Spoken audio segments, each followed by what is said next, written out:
Hello everyone, and welcome to today's video. My name is Kenna, and I'm one of your hosts for this video. Today we will be talking about where you can find good information about the coronavirus pandemic. But before we do that, we will have a look at the latest and most important corona numbers.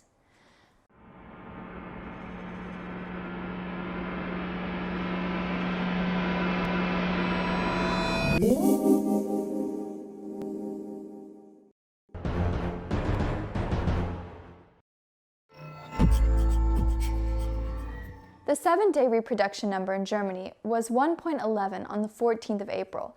This means that one COVID carrier infected more than one person on average. On the 14th of April, there were 153 newly infected people per 100,000 inhabitants in Germany within the past 7 days. On the same day, the 7-day incidence rate was 159 in the federal state of Bremen. This rate has increased in comparison to the week before. On the 7th of April, there were 102 newly infected people per 100,000 inhabitants in Bremen. We are still far away from the goal of achieving an incidence rate of 35 or less. In the 7 days between the 7th and the 14th of April, 13 people in Bremen have died from a COVID-19 infection. In total, there have been 428 deaths in Bremen since the beginning of the pandemic. The situation at the intensive care units in Bremen is currently critical. On the 14th of April, only 8.3% of the intensive beds were available. Only 7 of the intensive beds specifically designed for corona cases were available in Bremen on the same day. Here is a summary of all the previously mentioned numbers. If you missed any or want to take another look at them, you can pause the video here and find them all here.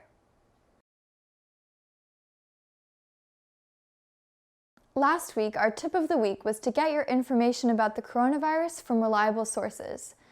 This is easier said than done. So today we will be talking about how to get the right information as soon as possible. And now I'll hand it over to your other host, Jeannie, to answer some of your questions on this topic. Which websites have trustworthy information about the coronavirus? Current and reliable information about the coronavirus can be found on these websites. The first is Together Against Corona, or zusammen gegen corona.de from the German Federal Ministry of Health.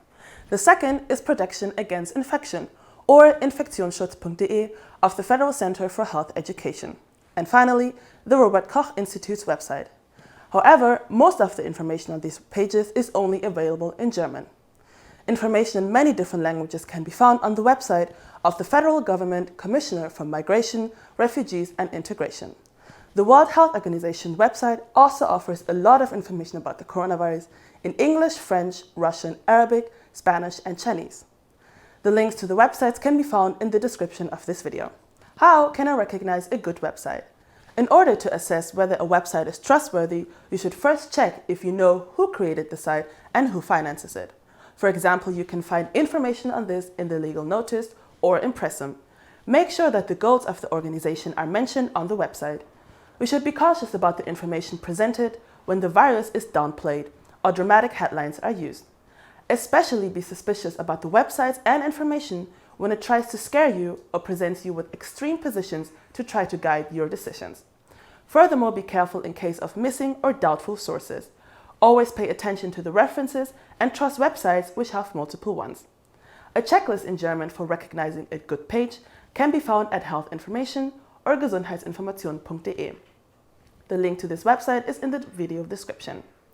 This is all very theoretical, but how do you know which websites to trust? Websites of public organizations like the World Health Organization can be trusted because they receive their data from scientists and require a thorough fact check. This also goes for official government websites. What should I consider about information on social media platforms or social networks? Information on platforms like Twitter, WhatsApp, Instagram or Facebook is distributed quickly. Exchanging information on these sites can be helpful, but it can also be unsettling. Some groups take advantage of the uncertainty of this situation with the pandemic and intentionally spread lies to influence other people. So be alert, especially when it comes to dramatic news or when certain groups like other nations are blamed for something. Don't forward something to friends and family if you are not certain about the information. Always check if the information is in line with what public organizations like the Robert Koch Institute or the World Health Organization are saying. To identify false information, pages such as Mythbusters on the World Health Organization's website may be useful. And now for the outlook for next week's video.